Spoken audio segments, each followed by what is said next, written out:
Welcome to another episode of Talking Fast, a Gilmore Girls podcast. I'm Suzanne. And I'm Alexis.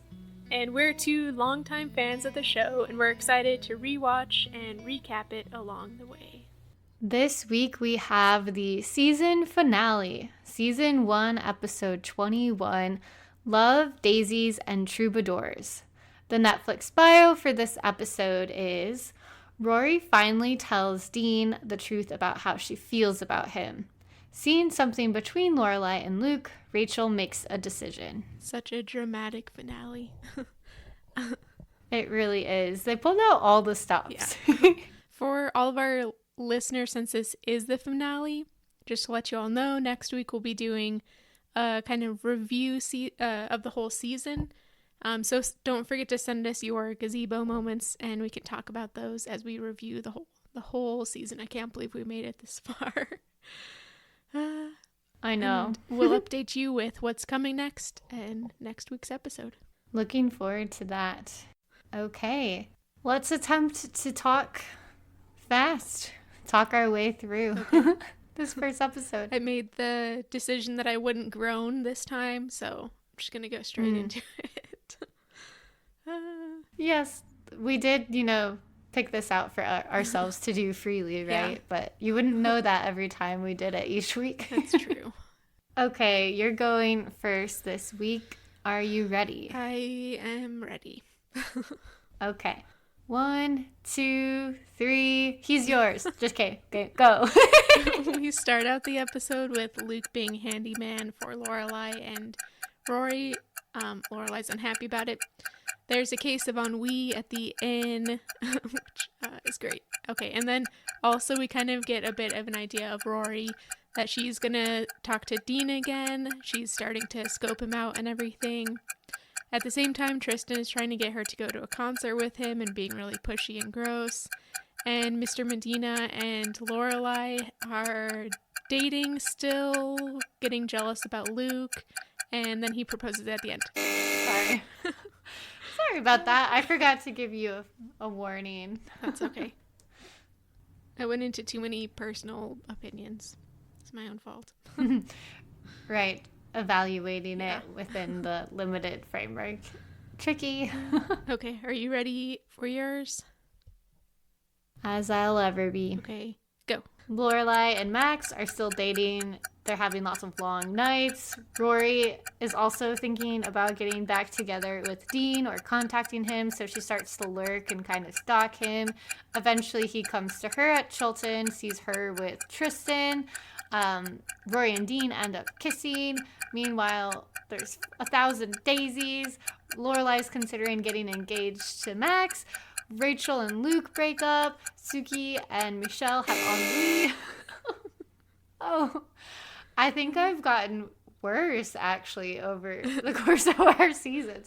Or maybe I'm just tired at this time in the afternoon recently. Yeah, I don't know. I get that. I think we did both cover most things. We just aren't the best at delivery.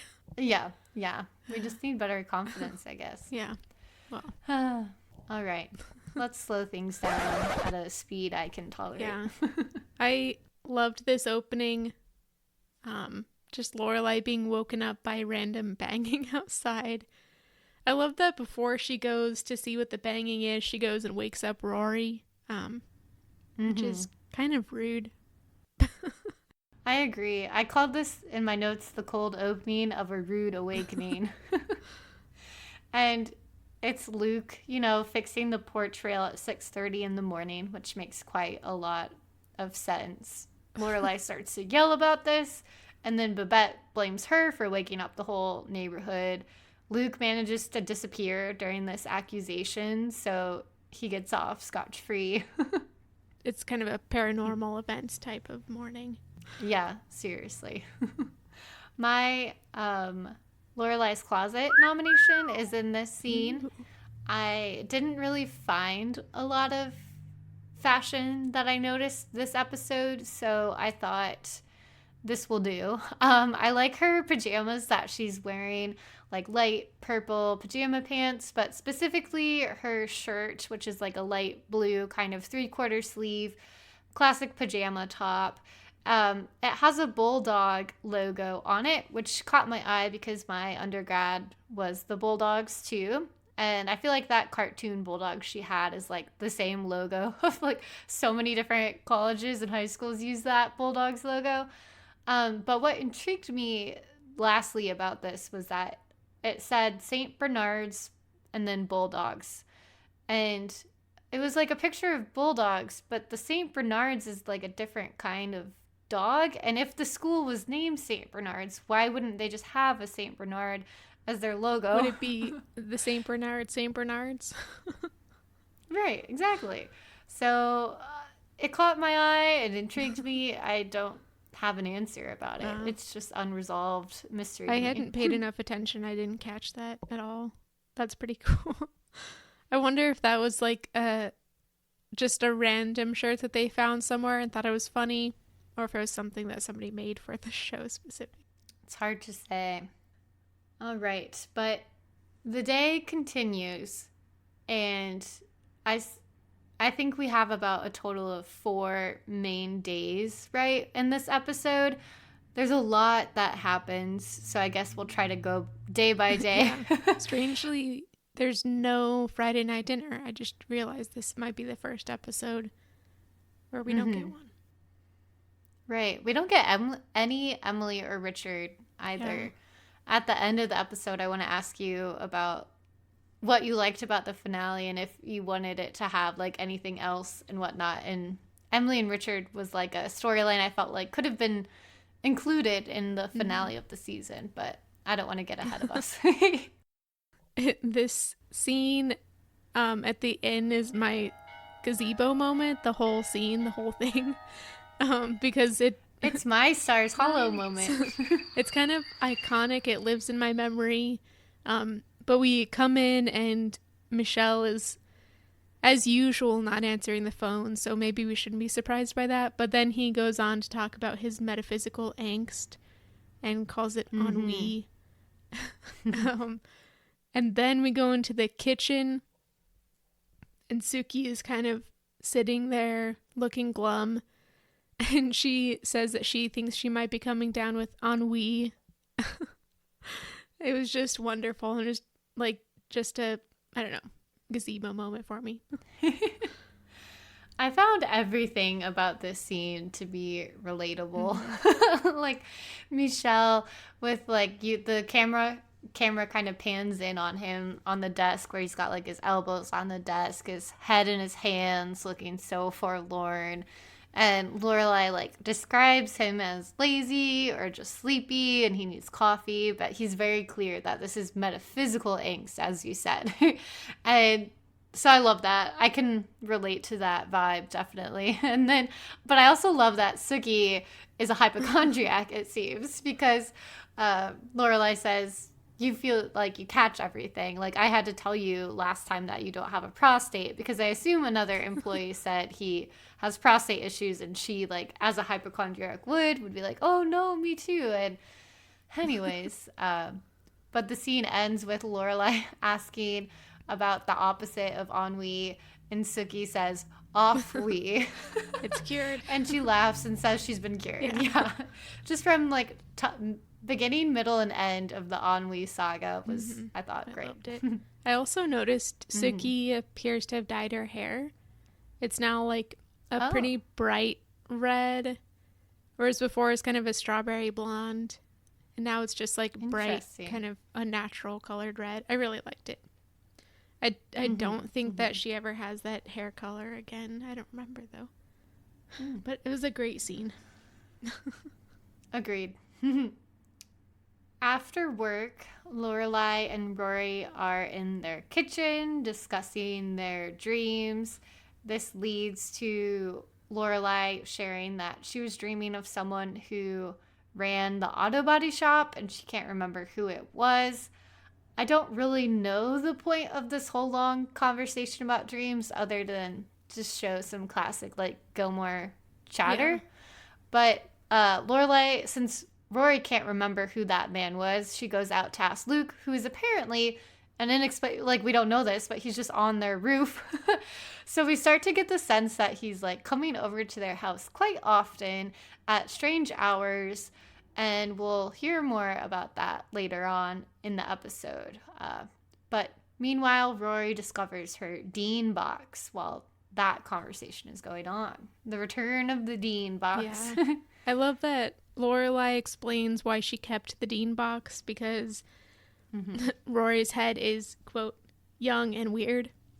And I think that's kind of what we've also been saying a lot with her relationship in general, is Rory's not necessarily seeing everything clearly as you wouldn't expect a 16-year-old to, or even a person of any age in a romantic situation. I feel like people get kind of bogged down with things.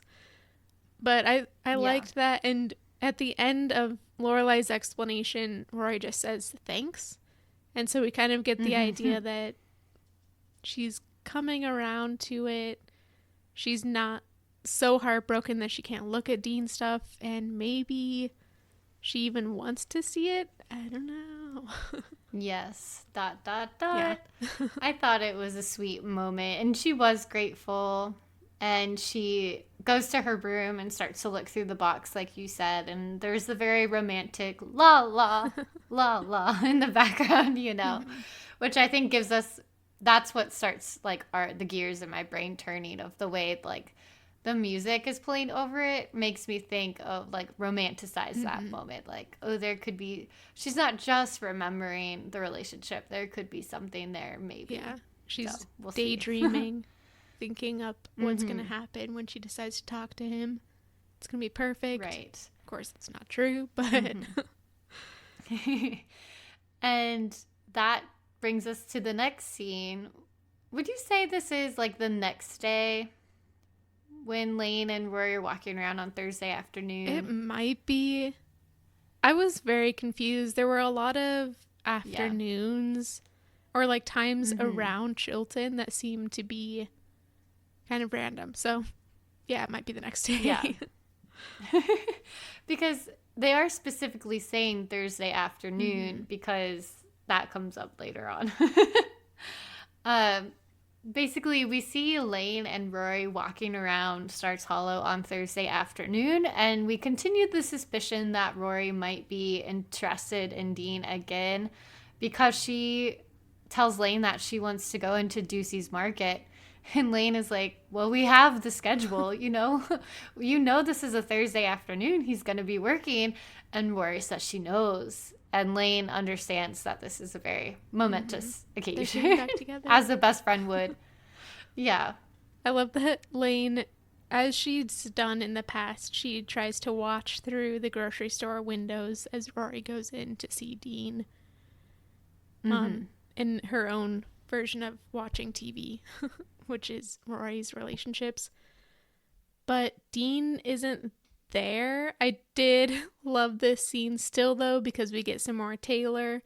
We haven't seen Taylor for quite a while, but he sees Rory kind of like scoping out the store, picking random things up and putting them back down, and he accuses her of looking like a shoplifter. Which, she does. She has been. Yeah, that's true. Yeah. And then she asks for the bag boy. She wants to ask him a question. And you can see her getting all nervous and excited as Taylor calls for him. And then it's just some other random guy. And she has to come up with a random question to ask him. It's a lot of suspense. We never did get an answer about why Dean wasn't working that Thursday afternoon. But Rory's theory is that he has a Thursday afternoon girl now. A slutty Thursday afternoon girl, which I thought about critiquing, but in the end, I think it's just the classic. Like, you need to make up a mythical enemy to hate, right? Yeah. And one last thing I was thinking about with this scene, I did kind of find, I was a little disappointed when Lane said she was missing the old Rory. And by that, she's referring to the happy Rory who is with Dean. And she's been feeling bad for the new Rory, who is the moping around kind of Rory. And I wish they would have allowed for this, like, for Rory to be happy again. She doesn't need to be back with Dean. Like, she could have gotten there by moving on too. And that's just like a bit of personal beef I have with the storyline, like romance versus the more like feminist awakening, solid, like on your own independence kind of thing. But I get the whole, like, it's not like when they broke up, it's not because she didn't want to not be with him in a way. So I get that she'd want to kind of like return to that. But I was a little bit like, she could do it on her own. She doesn't need a man. Yeah, they barely give either of them any opportunities to just be like happily single and not either going after people or being pursued by people. Exactly. I feel like we could have had like at minimum one episode of Rory being happy on her own and then being like, you know, I am happy, but I could be happier, or I still want to pursue this. But we had almost no in between. It's like hints that she was ready to move on, and or hints that she wasn't so down anymore, and immediately to getting back in the relationship. Yeah. We also end this scene with a classic little pan into our troubadour who's singing and who will play a big part in this episode finally. Becomes more of a character. Yeah. Breaks the fourth wall, kind of. I don't know. Yeah. One of the walls. Yeah, because the stage would have like 3 walls, and the fourth wall is between like the audience and the stage. It's not really there, but to would he be like in the pit? So he broke out of the pit for the episode. Yeah, he breaks the orchestra pit. Yeah, someone in the orchestra pit just hopped up on stage and joined like the scene. Yeah. I'd love to see that. Okay. We move forward to the next day, which may be directly the next day or just another day in time. And in the immediate present. And we get this really beautiful hallway shot inside of Chilton. I think Amy was going for a lot of like dramatic, again, I should look up some vocabulary. Is it cinematography? I'm not sure. But the way some of these shots were in this episode were really wide and really intentional and creative. And this one is pulled back really far. We see like this really black and white checkered floor with like this kind of wood awning archway above the hallway. It's very beautiful and ornate. And later on, I think this will be like a parallel shot we'll see of Paris in the same hallway at the end of the episode. Yeah, all the students are coming out of their classes. Rory goes to her locker and is accosted by Tristan. He insults her locker decoration, and this is just uncalled for. She has a whole bunch of pictures of like women throughout history, pretty much. And we find out that his locker is just decorated, with women in swimsuits and stuff. And I remember I didn't really decorate my locker in high school because we had an open campus and I had a car for part of the time, so I just like didn't use my locker. But in middle school, I was very serious about decorating my locker with exactly what I wanted to represent me. So I think that this is just Tristan. Like, he's not just insulting her locker, he's insulting everything that Rory is. Yes, it's a reflection of you. The locker is, totally. I actually nominated Rory's locker for Rory's bookshelf. So for temporarily, it's Rory's locker. Because of what you said, the way that it reflects her personality. I noticed 2 of the pictures. One was of the classic Emily Dickinson, who's come up before on the show. I also noticed one of the pictures was Virginia Woolf. So many women writers. And I thought it was just really a good way for Rory to express herself. And I liked that it was through all of these meaningful women throughout history, like you said. I thought it was cool. And F you, Tristan. Seriously. And he wonders why Rory keeps refusing to go out with him. More on him later, my God. But that's what he's doing at this moment. He, I guess, got tickets to PJ Harvey, which I have no idea who that is. I can't Google every single thing. I have no idea who PJ Harvey is. I'm just trusting Rory that she likes this person. Yeah, found out. But can't go because it would involve going somewhere with Tristan. Yeah. I found out that PJ Harvey is a girl, which I wouldn't have expected, so I know about as much as Tristan at this point. But he keeps asking her out, and she keeps saying no, and is like very adamant about it. She doesn't want to go out with him. She doesn't want to go anywhere with him, even as friends, apparently. And then this whole scene, as she's walking away from her locker, Tristan is following her. And then we get a bit of a scene with Madeline and Louise. Rory departs, and Paris asks Tristan what the tickets are, or one of them asks Tristan what the tickets are, and he tells everybody that Rory's going to PJ Harvey with him, even though that's a blatant lie. And Paris becomes irate, as we would expect. I loved the weird little conversation between Madeline and Louise about Judy Garland being the Courtney Love of her time. Very interesting. Yeah. Seriously. Okay. We leave Chilton and return to Stars Hollow the same afternoon, I believe, and we follow Lorelai as she's going through town. I liked that she walked by Miss Patty's during a ballet rehearsal, and I wrote down some notes. I'll recite them for you. Flutter, flutter, quick, quick, your hearts are broken. The prince betrayed you. Shocked with an arrow, now you're dead. So she's like describing the movements and like the emotions that the young girls are supposed to be having as they go through this, all while dramatic, I think, Swan Lake? Yeah, Swan Lake, I think. Swan Lake music is playing. Yeah. It's a perfect scene. I just wish we got more of Miss Patty's classes, because they look very entertaining. And she's always like just standing in the doorway, either smoking or not participating in the dancing. Yeah. I feel like people have said it before, so I won't pretend this is an original thought. But the spinoff we truly need is Miss Patty and Babette.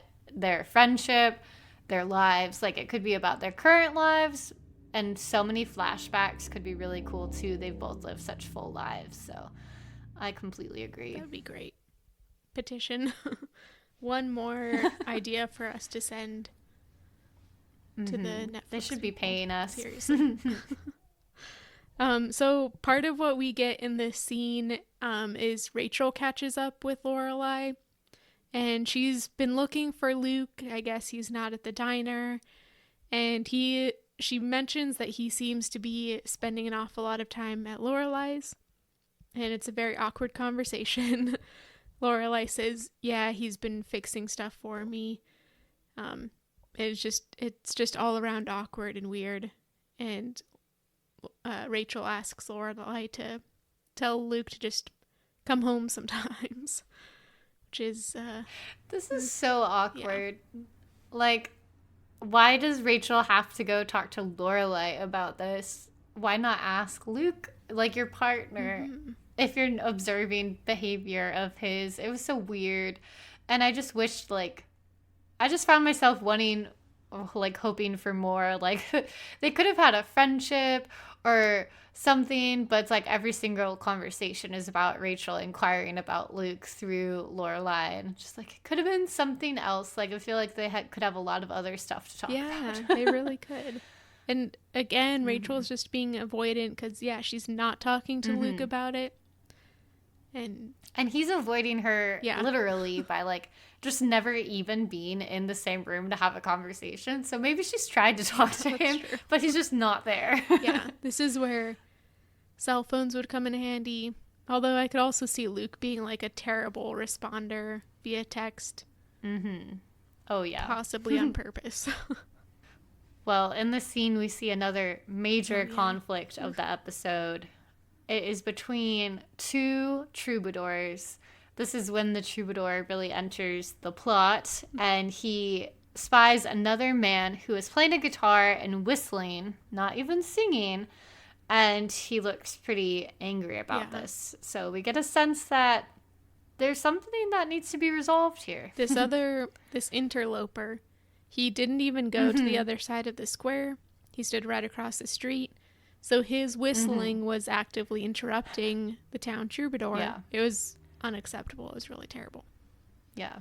A rude imposter. Very, very rude.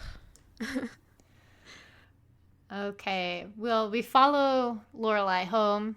Not in a creepy way, just, And she, surprise, surprise, Luke is there. But it actually is a surprise because he is in her house, which she doesn't realize.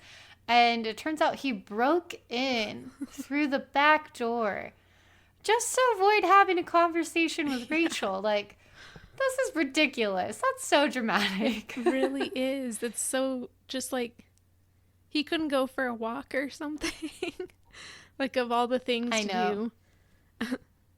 It seems like it reminds me of Rory, like, manically writing that list to avoid her breakup thoughts, or in the revival doing her midnight tap dancing. Like, this is like a weird coping mechanism of his, is like being the handyman for Lorelai. And I wonder if all the fixing up of the house is really, a sign of what he'd rather be doing, which is like taking care of Lorelai. Yeah, I get the feeling that's what we're supposed to be thinking. They do have a great conversation here. First, Lorelai brings up, like, why is he avoiding Rachel? We find out that Luke is just kind of weirded out by her being around, just, like, existing in his space. Which, honestly, as somebody who has lived alone for many years now, I fully understand that. I'd just be so weirded out by people just being there, So I understand him. They go off on this great kind of loner guy rant, which has my Rory's bookshelf moment in it. There were plenty of references here, one of which I've already talked about. Can I guess? I did not pick the Unabomber once more, but I was tempted. But I picked the Winchester Mystery House for a couple of reasons. First off, it seems really cool. I would love to go there. It's this big, like, mansion in California built by, I think, the widow of the guy who made Winchester rifles or some sort of guns. And it's, like, haunted. There were a whole bunch of deaths there, so a lot of people think it's haunted. It's also got a whole bunch of just, like, weird architectural anomalies. Like, I don't know if it has hidden staircases, but it seems like a place that would. So, it seems cool. I also picked it because I've been trying to keep up with our social media, and I was looking for a GIF this morning of Dean, and I couldn't find any of him as Dean because I couldn't remember his last name in Gilmore Girls. So I was just typing in Dean Winchester, which brought up Dean from Supernatural. And there's the whole confusion there with Gilmore Girl Dean playing Sam, whose brother is Dean in Supernatural. So that's also why I picked it, because Winchester is their last name. It's all connected. Exactly. Nice. I noticed the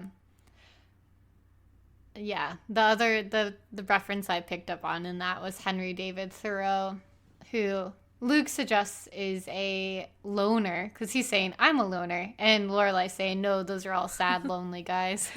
Yeah, that's true. It was also almost giving me, like, incel type of vibes, except that, of course, he's not as terrible towards women. It was more almost like he was wanting to become more like an incel than he was, which I think is a bit weird. I mean, as you said a moment ago, I think it is very fast for Rachel to have moved in immediately. I think this I view this as a very genuine complaint on Luke's part of like being so used to his own space and then being annoyed when she puts the milk in a different place. Like, sure, it sounds silly, but you have like the space of your home is so much more than just, a surrounding. It's very much like an extension of you. It's a way for you to assert like control, stability. You have a sense of ownership, of like expression over it, all of this different stuff. To have someone come in is like a lot. And everyone moves at a different timeline, but I moved in with my partner after like 3 years of dating. So it's it's still a progress. It's still like a whole process to learn how to live with someone else. And it's been months now. So I feel for him in this moment, but I also think he's using that reason as a way to kind of deflect from his deeper emotions that Rachel will point out later on. I definitely get the feeling that I don't I don't think Luke can separate the fact that Rachel kind of drops in and drops out, and she doesn't have a permanent address, it seems. So it's almost like she's just like couch surfing and Luke's is the latest place. So I don't think you can separate that possibility from the reality of her just dropping in. So yeah, I agree. He needs to address it, but also she wasn't very fair to him. Yeah. Now, did you remember in our next scene, basically, meanwhile, Rory is going to seek out Dean for the second time, try how it goes this time. But did you remember Dean's house as it's like shown in this episode? No, it's kind of big. It's huge. It's like a light yellow, like beautiful Victorian style home. It's like gorgeous. Yeah. It reminds me a bit of the Twickham home in later It does. seasons. Maybe they reused this set. Yeah, maybe. It is very cool. And you've got like this big wide shot of Rory looking very small as she walks up to it. Which, I don't know, might just be symbolic of something. I know, it has to be, right? But she walks up and Clara, who is Dean's little sister, answers the door. And Rory starts being creepy once again. She's kind of saying all sorts of weird things, like she says she's a Girl Scout. At one point, Clara mentions that she looks like the girl in the pictures, and Rory latches onto that, and Clara says he has pictures, and then in another sentence she says he had pictures, and Rory goes a little bit intense with this. She starts talking about how has is present tense and had is past tense, and it makes a big difference which one is true. Does he have pictures, or did he have pictures? I mean, that makes a lot of difference. And Clara starts to cry. Dean calls down and Rory just like bolts away. It's just so awkward. It is truly so awkward. It's like the tables have turned. When Dean was pursuing Rory, we thought it was so creepy at times, and now she's just returning that attitude even more so. Like, Dean never interrogated one of her siblings to the point of tears. Like, Rory did that. She intimidated Clara. I wonder what he was thinking as he watched her run away. I mean, he must have like been starting to feel hopeful, I guess. Yeah, but I think so. I do. Such a weird situation. I wonder also what Rory thought she was going to say. Like, what would have happened if Dean had answered the door? What would she have said then? Or would she have just run away without saying anything? Right. Like, had she been building up courage and then it kind of deflated during the conversation with Clara? Because you have to wonder, if he had opened the door, would she have just run away again? That also would have been funny, but this was funnier. We continue the day later on at a classic town hall meeting. Interestingly, we see Rory, Lorelai, and Max heading to the town hall meeting. So they are like bringing him into the inner fold, into their Stars Hollow life. And he seems to fit pretty well.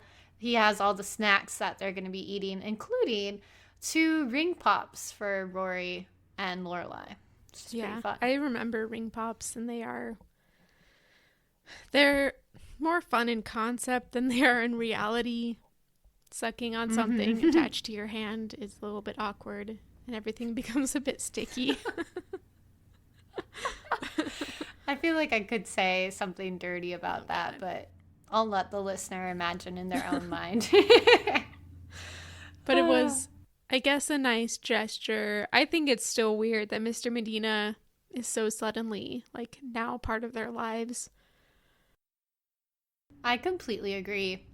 It's like they really just, what's the word? Brushed right past the conflict that was Lorelai dating her teacher. It's like when Rory was angry at Lorelai last episode, they made up, but in their resolution, there was nothing about like, by the way, he's still my teacher. It was just like, I forgive you for not telling me and for being in a bad mood and lashing out at you, stuff like that. But no, like what? No. And yeah, it's just, come on, people. And now she's just expected to like act normally with him around town. And I don't know.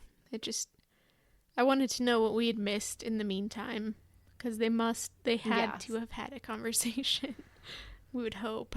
Yeah, they seem close. We just see them walking to the meeting. We don't see anything about like, oh, Rory being like, this is the first time we're hanging out, the 3 of us. Like that was a big reason they broke up. And the first time was that Rory wanted the 3 of them to go ice skating, right? True. But now we just see the 3 of them doing things with no comment on, oh, we're more confident, so now, etc. But there was some stuff left to be said for this, I think. My Stars Hollow moment is during this town hall. It is the Troubadour. So, as we mentioned, the Troubadour has been invaded by this other Troubadour. And he brings this up at the town meeting. Everybody has to remind Taylor who the Troubadour is, because, as we've said, he's kind of like a non-character of the show, I guess. He's kind of like the living soundtrack within the show. He doesn't really interact with the characters much, usually. So we've never really heard him have conversations before. But he has a complaint about this guy who's come up, and he says that he has to be the only troubadour in town. There's no room for 2 troubadours. And he also refuses to give any identifying information, basically, to Taylor, because he has to maintain his mystique. And this other troubadour... I love that. This other troubadour is just, like, telling people where he works and stuff, so he's not living up to the troubadour ideals. And yeah, I loved this whole scene. And I also just love that there's somebody called a troubadour in this show. I have a friend who studies medieval troubadours, specifically in the Mediterranean and like Italy. So it's just cool to see a modern day troubadour with his mystique. It's so whimsical, truly. And I feel like it's a bit of the origins of what we'll see in like Marvelous Mrs. Maisel and Amy Sherman Palladino's later work, where like when I've listened to the Gilmore Guys recaps, and they talk about how it feels like a musical, like even though the characters aren't singing, but the way that so many of the included songs in that show are like from Broadway shows, and like the way that the story goes, I don't know, it's just so like whimsical, and in a way that feels like so much greater than actual real life. I feel like that is such an appealing part of the viewing experience of a Palladino show. Like, it's so much about everyday life and people, yet it feels so like out of this world almost. It That's exists cool. in the same universe where musicals exist. Like that same Yeah. alternate universe Yeah. where people can just like break out in song and dance. Yeah, definitely. Yeah. Definitely. Within this meeting, Rory keeps looking at Dean. She's not, fully focused on the argument about troubadours. And but she does use this argument as the context for her to say, I don't even know. She just like she stands up and bursts out into this, what seems to, I mean, at face value, I was going to say it's a defense of the troubadour, but barely. She's like talking about how it's hard to say what you want to say, and songwriters can put what they want to say in songs. So it's good, but not everybody can be a songwriter. So sometimes people never get a chance to say what they want to say and to make things right. And she kind of pauses and says, so give this like original troubadour a license to be, the only troubadour. And it was so weird. But so Gilmore for someone to just like break out into like an impassioned speech, In the background, Clara tells Dean that that's the Girl Scout that had creeped her out. So Dean is putting the pieces together. But he disappears as soon as the meeting is over. So Rory doesn't get to see him. The troubadour debate is finalized, though, and we now have an official town troubadour. I'm very, very excited about it. Good for him. He deserves it with his mystique. I think he does it best. We interrupt this podcast with a message from our sponsor. Once upon a time, in a kingdom long, long ago, there was a princess who was cursed to be a swan until she could be kissed by her one true love. It is a story of love, tragedy, passion, and darkness. And nobody can tell the story as well as Miss Patty, our prima ballerina in Stars Hollow, who graces us all with her talent and knowledge. This Saturday only, her intermediate ballet class will be performing Swan Lake. Come one, come all. We're sure you'd all heard Miss Patty directing her students as they rehearse, telling them when to feel sad, when to feel glad, and when to lay down dead. Well, now you can come and see the fruits of such a stirring narration. Listeners of Talking Fast can get front row seats for the production by telling Miss Patty the code phrase, audience participation, as you enter the hall. You're sure to be thrilled right out of your seats by Miss Patty's production of Swan Lake, and Talking Fast listeners might just get the chance to also be borne out of their seats upon the wings of a swan princess. Again, tell Miss Patty audience participation and see how immersive the experience can really be. After the town hall meeting, Luke makes his way back to his restaurant, and we see Rachel there. She's standing behind the counter, but when she walks in front of the counter, we see that she's carrying bags. And it's what Luke has predicted would happen. She's leaving, but it's with a twist because she's not leaving because she feels like leaving, And in their conversation, he's asking, like, why are you going? He says, is there another guy? She says, no. He says, well, no. So, yeah, he says, is there another guy? She says, no. It's another girl. And Luke is, like, shocked and says, so you're telling me? And I know Rachel won't really be back anymore, so this will be my last commentary on the potential throuple that could have been.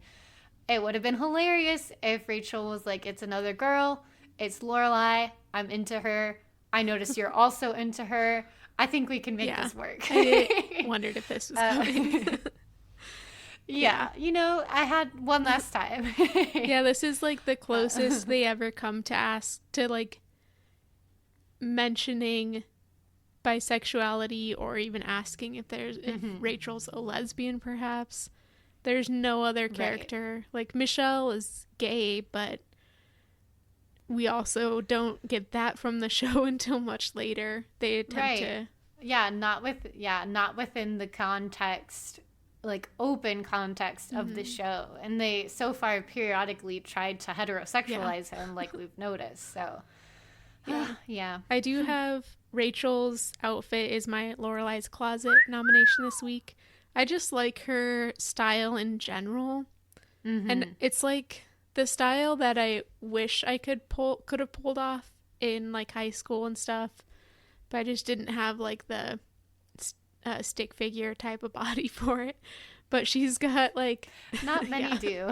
she's got like kind of cargo pants, which I kind of hope come back into style for women. Like they're kind of fitted, high waist and fitted until like maybe mid thigh or something, and then they're just straight legged. I think I know this might be a controversial opinion, but like I feel like the pocket placement always makes like people look a little bit curvier. I don't know, and I think it's a good look. And then she also has like a tighter top on that's like a ribbed knit kind of top, so it's got like that texture. It looks comfy, it fits her well, and it's all everything's like in shades of beige, which I would not wear, but the style of them and like the outfit altogether I like. And yeah, there wasn't, yeah, as you said, there wasn't very much in the way of fashion in this episode, but I did appreciate this outfit. Yeah, I agree. Rachel as a whole, I admire her fashion style, and she was looking great as she was breaking up with Luke and parting with wise words. Don't wait too long to tell her, because, you know, Luke will not admit, he doesn't even say Lorelai's name, but it's clear in their conversation that they both are aware she's dumping him because he's into Lorelai. And I think it's pretty, you know, we've questioned like her intentions or her approaches to her relationship and if it was cool or not cool of her to use Lorelai in certain ways. But ultimately, I felt like she was really the bigger person in this breakup. And it was really big of her to like give him relationship advice when clearly she's still into him. You know, like she could have really been lashing out at him and blaming him and like hating him, but she left with fairly like with a positive approach to it, and I don't know if I could have done that myself. Yeah, she easily could have blamed him for not giving them a fair chance and all that, which is true. Yeah. But in the end, she says don't wait too long to tell her. And Luke looks a little bit flabbergasted, and we begin to wonder whether he'll actually say anything. Yeah, we will pick up on that in a moment. Our next scene is, I guess, the next day at Chilton. And Rory's trying to talk to Madeline and Louise and give them notes, and they're ignoring her. Paris comes up. They call her Mary again, which we haven't heard for many episodes. And I think it's Paris who says Mary, not Virgin Mary, Typhoid Mary, which I thought was great. Yeah. But basically, Paris ends up accusing Rory of using her and kind of just make, like, I don't know exactly where she was, the exact sentiment she was trying to get across, but she thought that Rory was making fun of her in a way. With Rory getting Tristan and like suggesting that Tristan and Paris date was kind of a joke to Rory, because as we heard earlier, everybody thinks that Tristan is taking Rory to PJ Harvey's and Rory wants to go. So that's where Paris is really angry about this. Her argument is so flimsy here. She's saying like, you use me. Then she's also saying she's not mad about the Tristan thing and that she doesn't have time for concerts and things. So it's like, well, which is it? You know, like clearly you are jealous and angry about Tristan, even though you want to deny that. She also says something that kind of sets up next season. Supposedly Rory's been talking about joining the journalism club in the next year. And Paris says, you know, you'll need a good, like, letter of recommendation or support from the student editor. And then Paris reveals that that is going to be her and threatens Rory with having to write stories about parking lot landscaping, I think. And then we get this great Mean Girls shot at the end of this. Yes. I loved it, and I kind of wish that they would do more it. of these like cheesy dramatic shots. We're at the kind of the grand entry of Chilton. Rory's down on the ground floor, and there are the big marble steps going up, surrounded by fancy columns and everything. And Madeline and Louise are on the same step about halfway up, and they turn around, do it over the shoulder, look at Rory. And Paris is like down a few steps right in between them. So it's like this trio of mean girls looking back at Rory. And I loved that. Yes. And then we find out. I loved it. We find out that it's summer vacation after this. So who would have known? Right. Paris, like once they're in that formation, she's like very threatening and says, hope you have a good summer. Yeah. I loved it. Like as much as I've mourned the loss of their friendship, I do think at least if they're going to be enemies, it needs to be kind of like epic and dramatic like this. So I do like that. It really does propel you to think like what will happen in the following season between the two of them. Will they rekindle friendship or will they become really competitive enemies? I liked it a lot. I liked the flair for drama and all of these interesting camera shots. I feel like really show you like what you'll see in Maisel when the Palladinos have the budget, like the Bezos budget, you know, what could be done. Like, I feel like she probably would have wanted to do more of these shots, right? Maybe they're harder to do though. Yeah, that's true. And with so many child extras. She loves her extras, actually. I was just thinking about that in the Coney Island scene of Mrs. Maisel. Like, so many extras in a single shot scene. Yeah. Like, wow. Anywho, back to the original Palladino show. So after this Chilton scene, I'm so confused about the days here because we'll come back to Chilton later, and I guess it's the next day because the stuff that's happening right now is at night.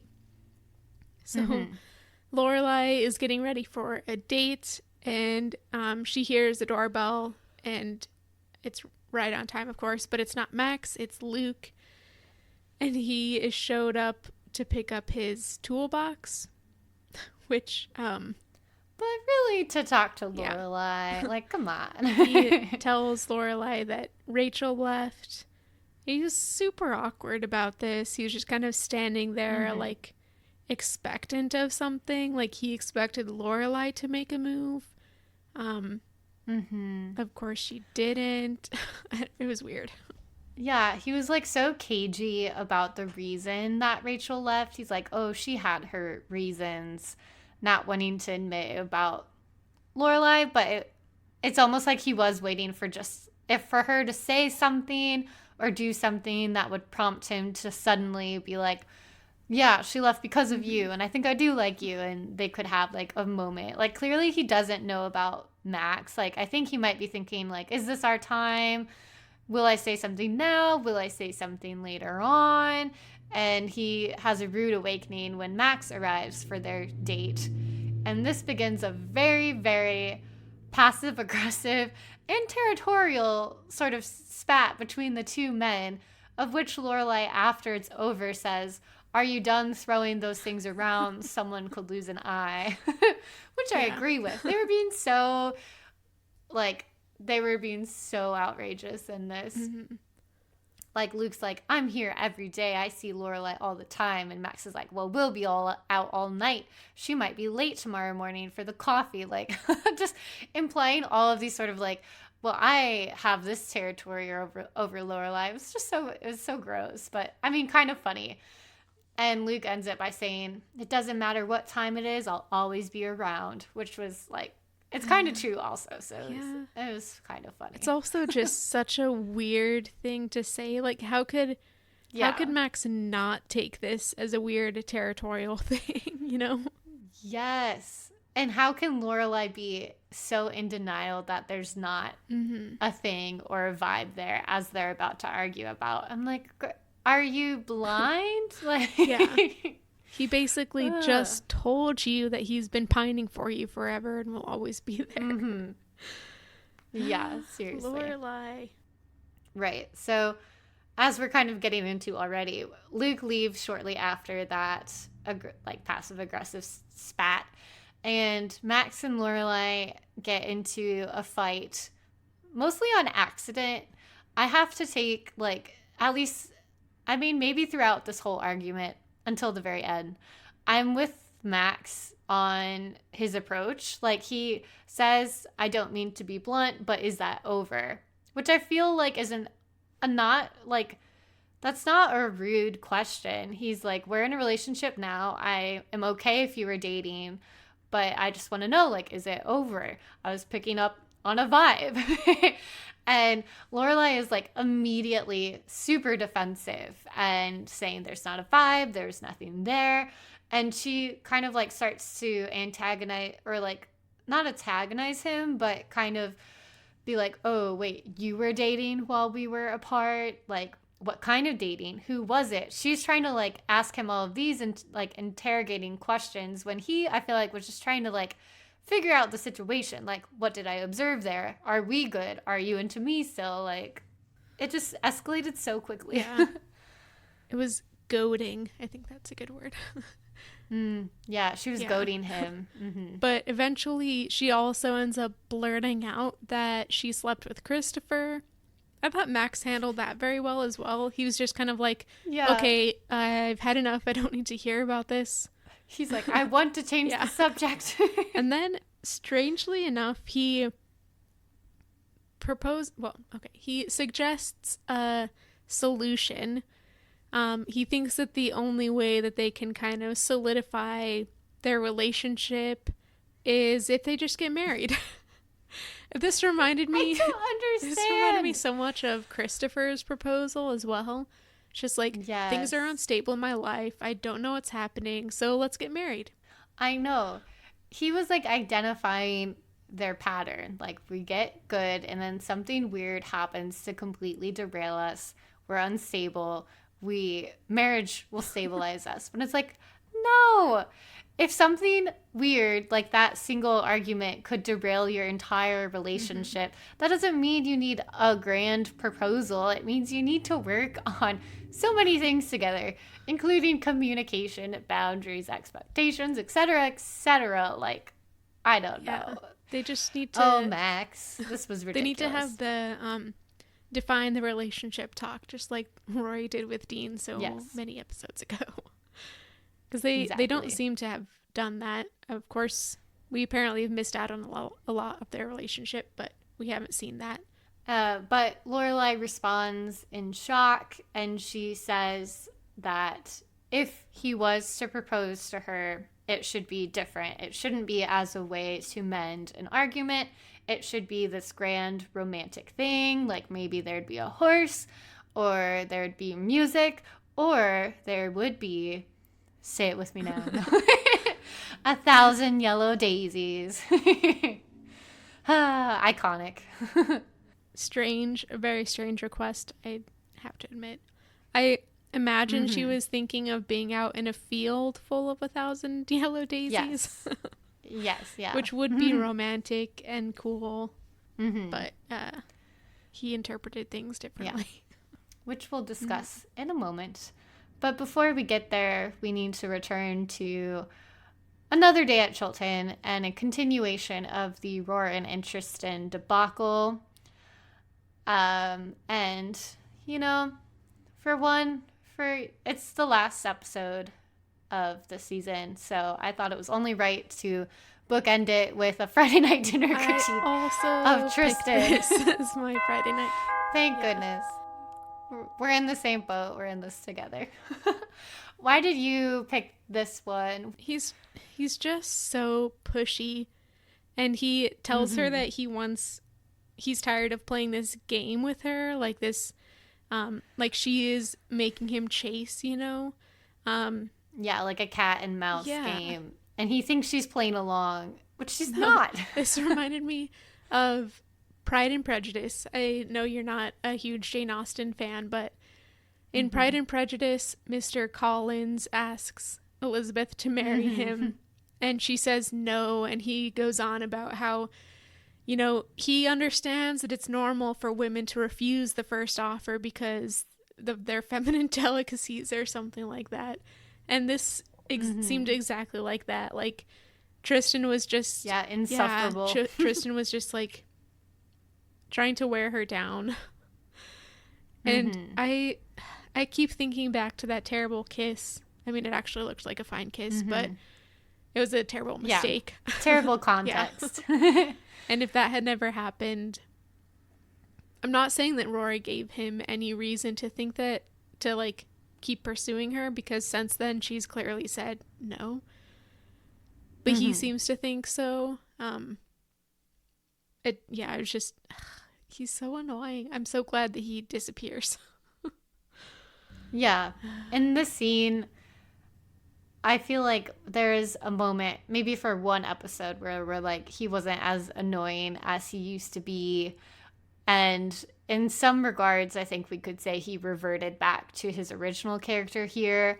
But I don't think he ever was a different character, to be honest. I think the whole, like, emo boy befriending Rory kind of thing, like, was just part of his game, like, that he's been playing this entire time, of treating her as, like, a conquest to be won, basically. And he just, again, with, as you said, the pushiness, the physical boundaries crossed when he grabs her books and says he won't give them back until she agrees to go out with him, like, total coercion and intimidation.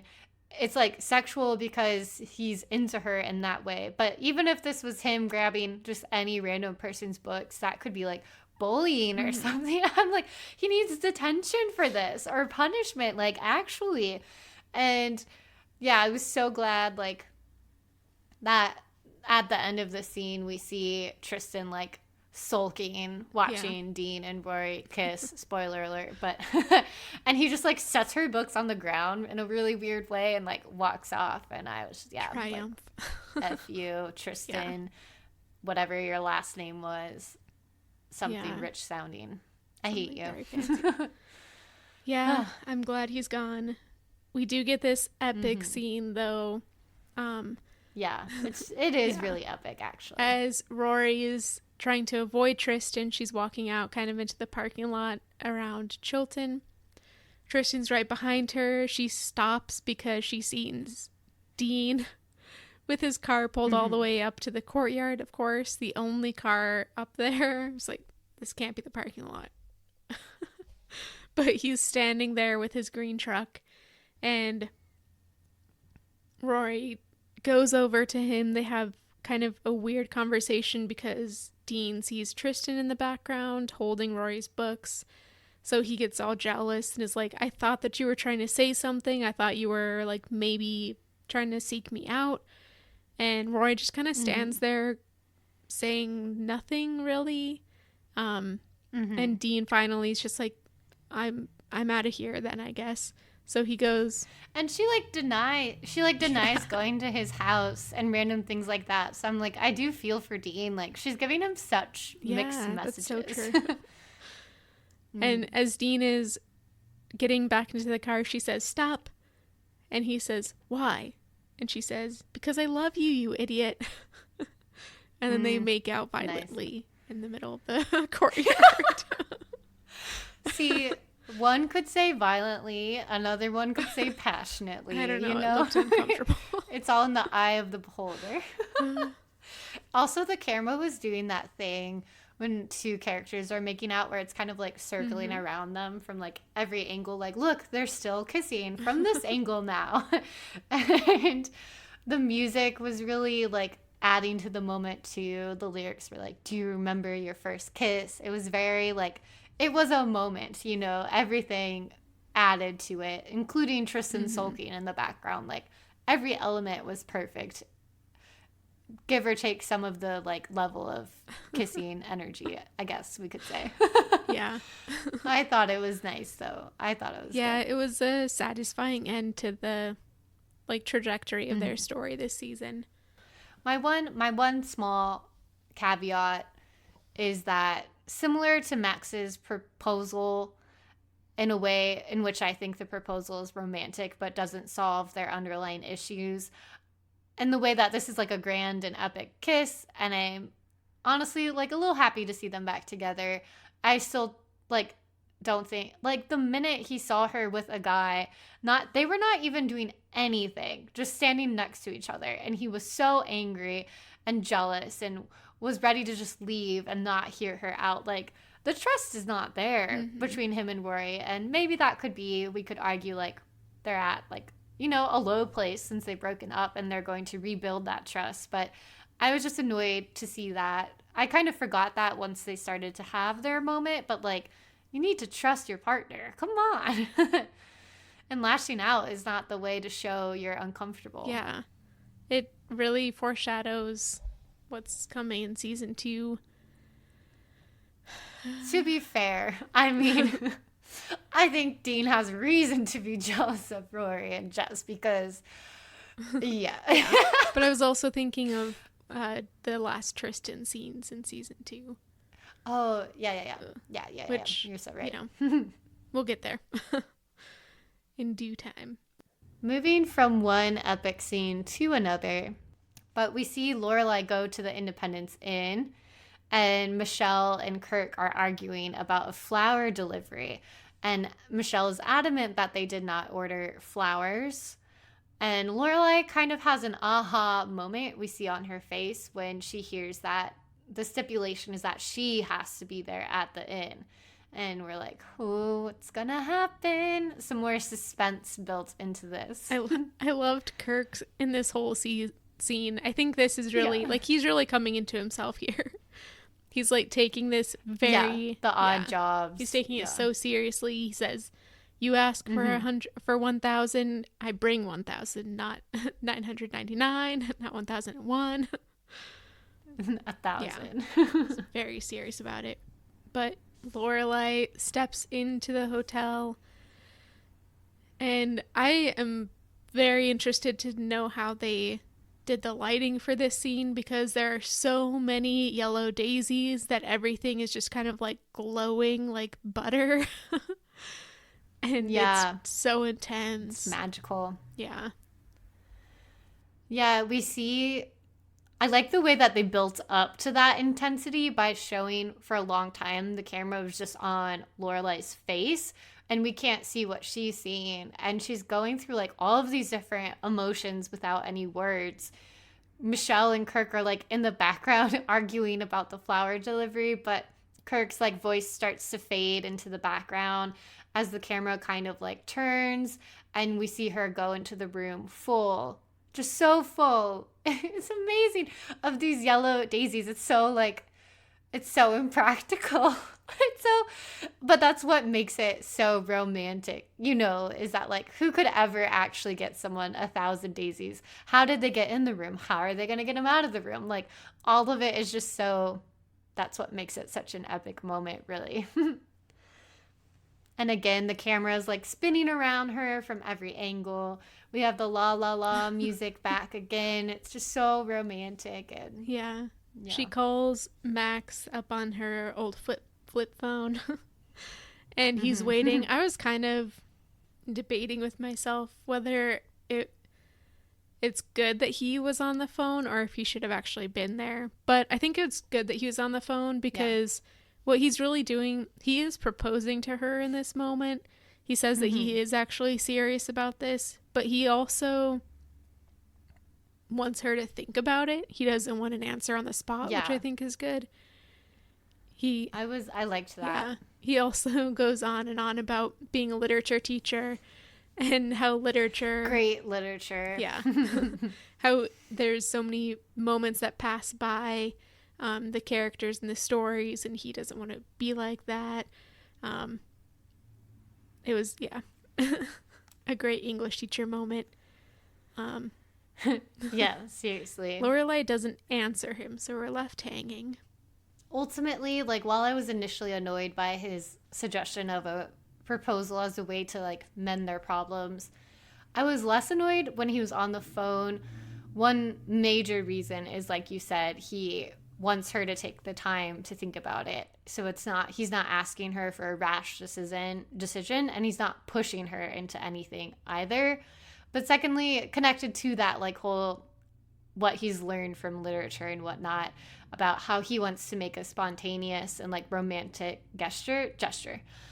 I like that he is admitting that this is spontaneous and it's about like taking a leap, and he's admitting this might not be logical, but like let's go for it. Let's see what happens. And I think just him acknowledging the fact that it is spontaneous and a little irrational made me feel better about it, because if they're pretending like this is the rational decision to solve our problems, that's what sort of bothers me, because it could be anything but that, right? Yeah, that's but I like the whole spontaneity side of things here. That's the huge difference between his proposal and Christopher's proposal.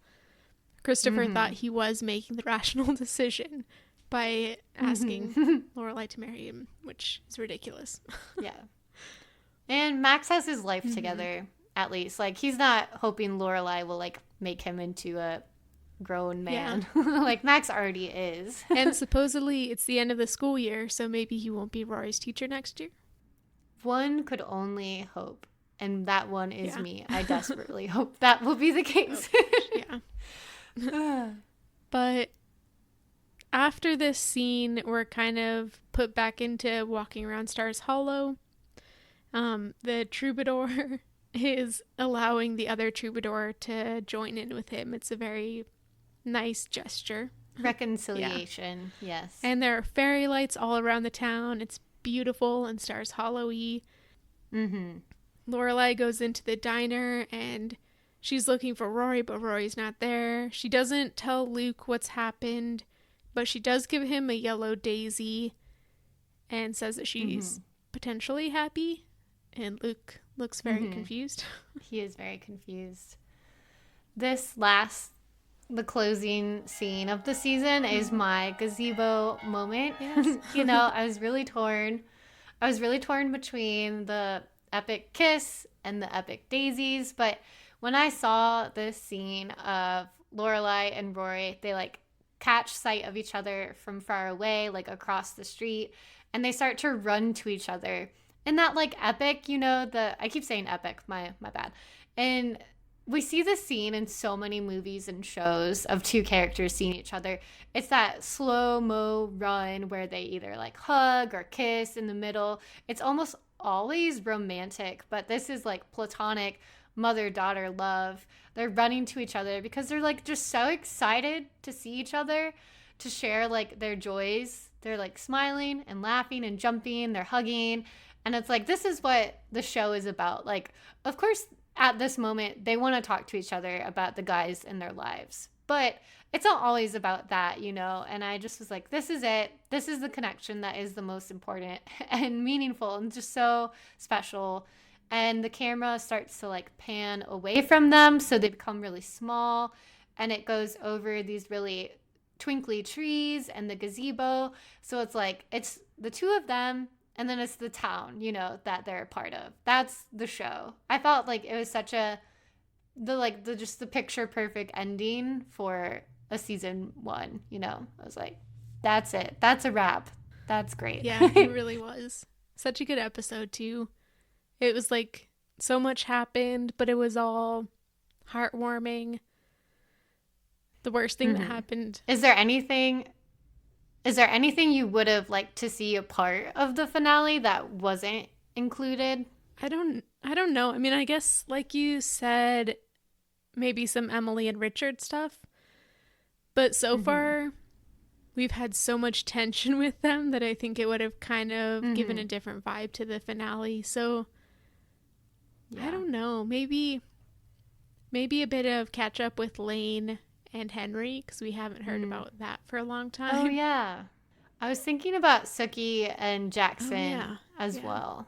Like, we saw a bit of Sookie, but it was kind of just like shenanigans at the inn, not really so much about her character or story she's involved with. But, I mean, that's kind of just scraping at the bottom of the barrel for, like, anything that could have made it better, because I really think it was I think at the end of our years of podcasting, we'll have to rank the season finales. Oh, yeah, that's a good idea. And I feel like this has to be number one. I can't remember any of the other season finales, but I just thought this was really well done. I think the season 2 finale, if I'm remembering the right scene is the right episode is the finale, I think that one's pretty epic too. Oh, yeah.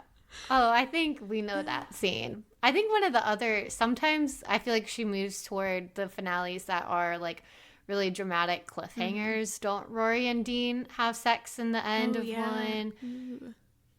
So it's like, it's not always the really momentous happy ending, but like a momentous like WTF, what's gonna happen? Yeah, this kind one of is thing. So definitely happy. we'll see. Almost disgustingly happy, one might say. Extravagantly happy or disgustingly happy, violent or passionate kissing. You know, it's a spectrum. Yeah. So I guess that's a wrap on season 1. I can't believe it. We will have our kind of review episode next week featuring Gazebo Moments from our listeners. So don't forget to send yours in either to our email at talkingfastpodcast@gmail.com, or on Instagram. You can comment on any post or send us a message. We're at Talking Fast Podcast on Instagram. All right. Well, I'll talk to you next week for the end of season 1. See you next time.